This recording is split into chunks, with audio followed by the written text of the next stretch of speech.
Hi, good morning, Alex. Let's start with Wipro, because I think a lot of people will be focusing on this particular counter.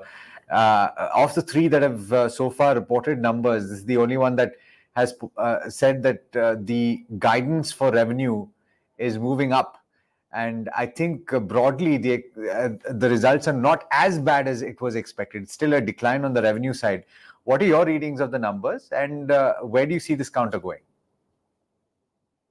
So overall, IT as a pack has come out with muted set of numbers. Wipro number are also sort of not encouraging. But I think there's a couple of things which are looking slightly better. One, I think on the margin front, they've done a relatively better job, largely because of better utilization.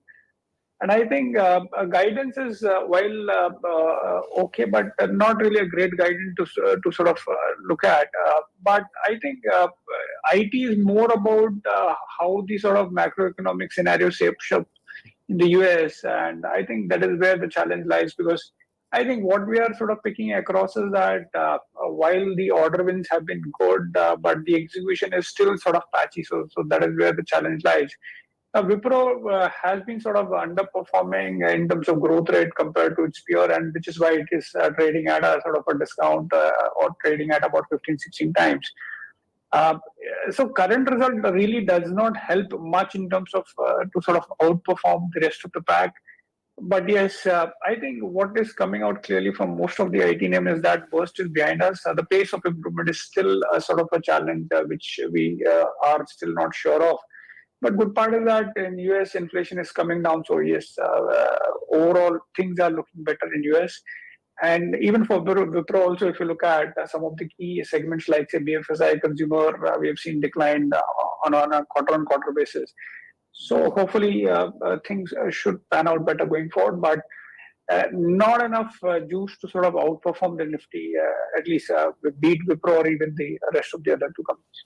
So in conversations we've had this week as well, TCS seems to continue to be the pick out of the top five. Is that your call as well?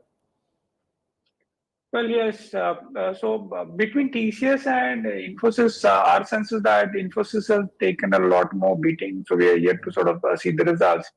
But even if they deliver a okay set of or muted set of numbers, not the kind of numbers they delivered last quarter, I think Infosys has some room to catch up in terms of valuations. So I think in the pecking order, it will be Infosys first and followed by TCS. But yes, we need to see the numbers for Infosys to sort of change the pecking order. Soon enough. Perhaps the next conversation will be about that. But moving to another counter that's doing particularly well for itself in trade today, HEG. It's up over 5% at this point. Why do you think that is? What's building with this particular company? So in HEG, our target price is 2025. What we are seeing is that globally there is a shift happening towards steel making on the EAF side, and which is expected to drive the demand for graphite electrodes. What we have seen in the US is that US has announced a capacity expansion of about 25 million tons through the EAF route. And of that, 8 million tons is already operational, and the balance expected to come in the next 2 years. Now, this company has got the single largest plant globally at Madhya Pradesh with a capacity of about 80,000 tons, which they are expanding to about a lakh tons. So overall, our sense is that going forward, you'll see far more better utilization of capacity plus overall growth in volumes. And I think one more thing, our sense is that, see, last 2, 3 years or last 1.5 years, these companies, both HEG and Graphite, suffered largely because the global steel production, especially on the developed world side, was muted because they were sitting on higher inventory. I think that inventory is sort of getting cleared. So you'll see far more better utilization along with better volume growth. And our sense is that overall, this company can deliver 19% kind of a top line growth and about 34-35% kind of a bottom line growth, and trading at about 5 times EV by EBITDA. So from that perspective, valuation is also looking attractive. So we like both the companies, but HEG we like more with a target price of 2025. Which incidentally implies an upside of 25% from the current market price despite the 5% run up. So there's considerable room to grow. The next counter we're focusing on, Pankaj, is Federal Bank. Results are in. The NI has come in at a healthy 1,919 crore rupees, and that's a decent growth from the year ago period. PAT is coming in also at 850 odd crore. And seemingly their asset quality is continuing to be under control. What's your rating of the numbers? So Federal Bank, when you sort of look at post numbers, had seen a correction yesterday, largely because I think there was a bit of a disappointment on the NIM front because the expectation was that the NIM would decline in probably say single bips, but the decline was a bit larger. But I think overall, the point what we are sort of, why we are still sort of liking Federal Bank with a target price of 160 is that one, I think it is expected to deliver ROAs of about 1.2, 1.3, and it is trading at about one time book. Now, so from that perspective, valuation is attractive, and while NIMs have been soft, but I think FY24 they are expected to sort of maintain the NIMs. So I think in the next quarter, if they are able to sort of deliver better NIMs, then I think our sense is that largely things are in place for the stock to sort of do well. We also take solace from the fact that Axis Bank in the previous management commentary had suggested that first half you will see NIMs being soft, and towards the second half you will see NIMs reverting back to say FY23 levels. So from that perspective, I think Federal Bank also is sort of playing out on a similar zone. And which is why I feel that the recent correction because of Federal Bank result in across banks, I think should be bought into. So we don't see major worries on the growth front or on the asset quality front. And on top of it, the valuations are quite reasonable. Okay, so but would this be your pick from the smaller banks? So within smaller banks, I think what we like the most is IDFC First Bank. So that has been, and then beside that, CSB is another stock or bank which we have been liking besides Federal Bank.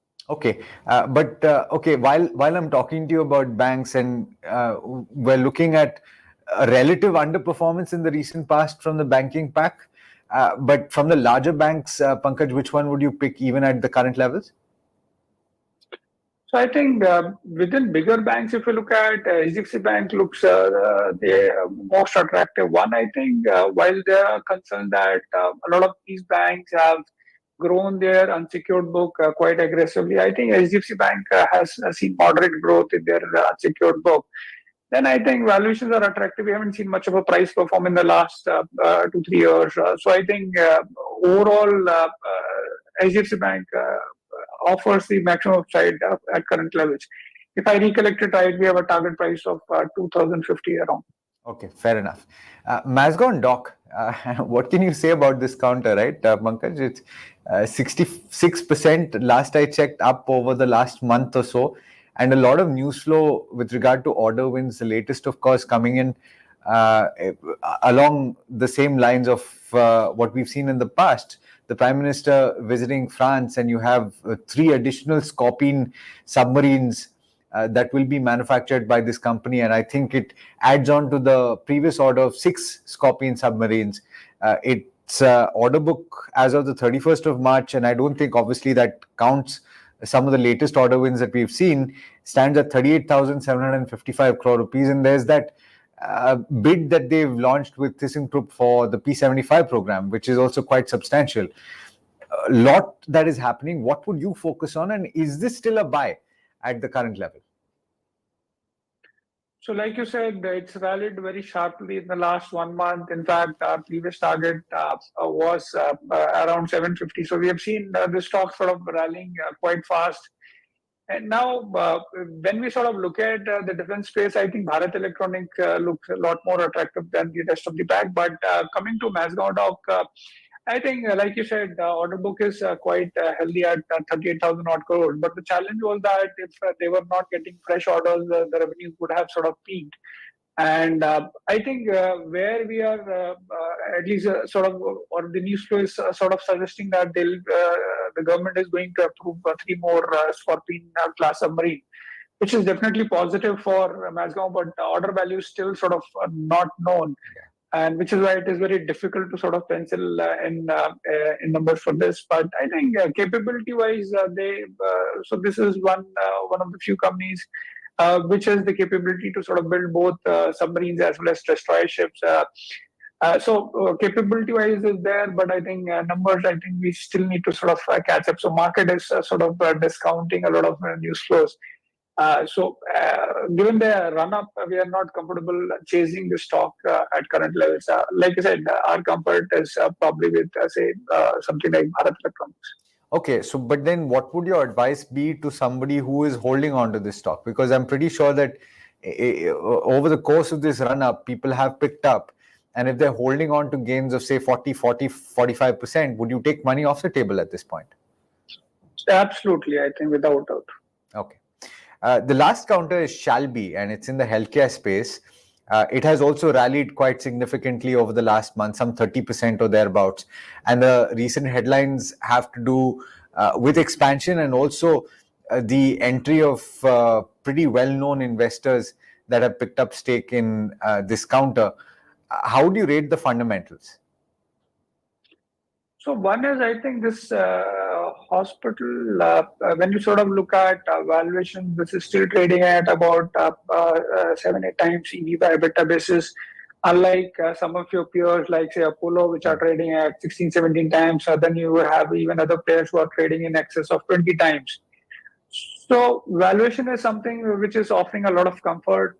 Now, besides valuation, what we are also sort of looking at is that this hospital has a 15% market share for joint replacement surgeries done by private hospitals.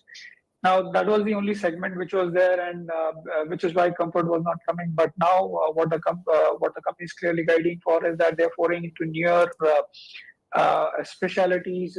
So, be it cardiology, be it oncology, or liver, or a number of other things. And I think as a result of that, what we have seen is that the overall share of knee replacement has sort of come down from say 97, 98 odd percent in 2008 to about 41 odd percent.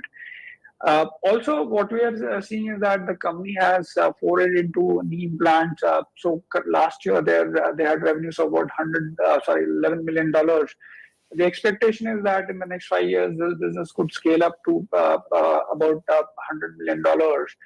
And mind you, their top line forward is expected to be about 1,000 odd crores. So that is going to be a significant sum coming up from there.